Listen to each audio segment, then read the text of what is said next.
उदाहरण नंबर हम 9 पढ़ेंगे।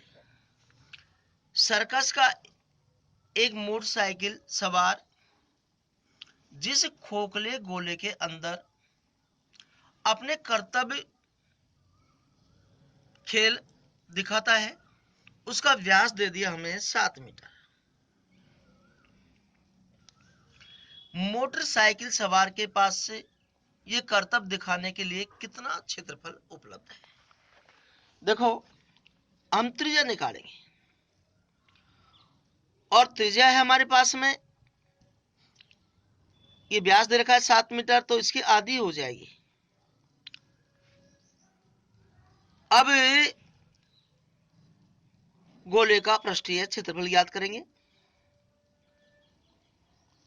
गोले का पृष्ठीय क्षेत्रफल होता है 4 पाई आर स्क्वायर होता है। यह 4 लिखा गुना पाई का मान लिखा 22/7 गुना आर है 7/2 गुना 7/2। 2 से 4 कट गया 2 बार, 2 से 2 कट गया, 7 से 7 कट गया।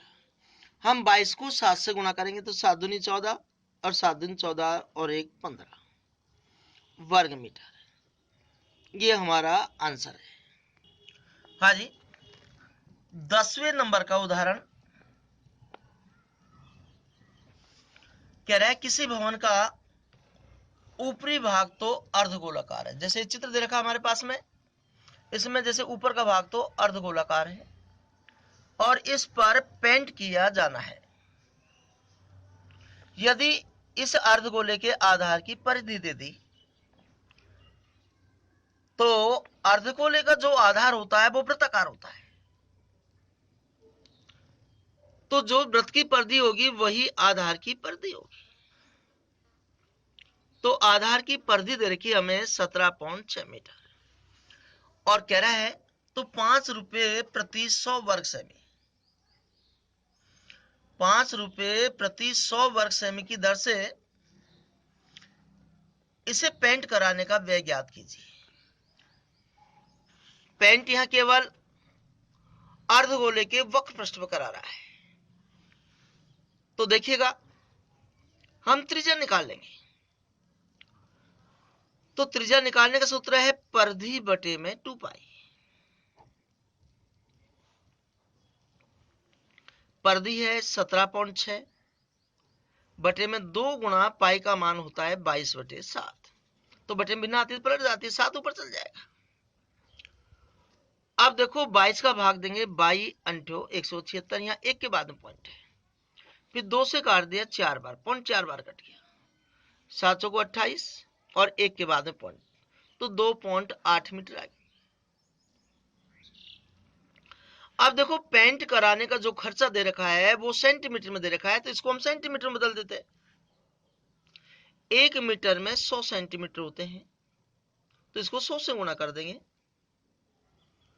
2800, 1 के बाद में पॉइंट लगा देंगे, तो 280 सेंटीमीटर आ गया। अब केवल अर्धगोले के वक्र पृष्ठ पर हमसे पेंट करवा रहा है, तो हम अर्धगोले के वक्र पृष्ठ का क्षेत्रफल निकालेंगे। अर्धगोले के वक्र पृष्ठ का क्षेत्रफल होता है 2 पाई आर स्क्वायर होता है। तो 2 लिखा गुना लिखा, पाई का मान 22/7 लिख दिया और यहां आर है 280, तो इसको 2 बार गुणा कर दिया।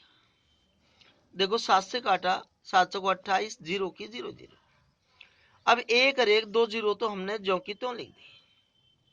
28 को हम 4 से गुणा करेंगे, तो देखिएगा 28 गुणा 4 करेंगे, 832, 4 दूनी 8 और 3 11।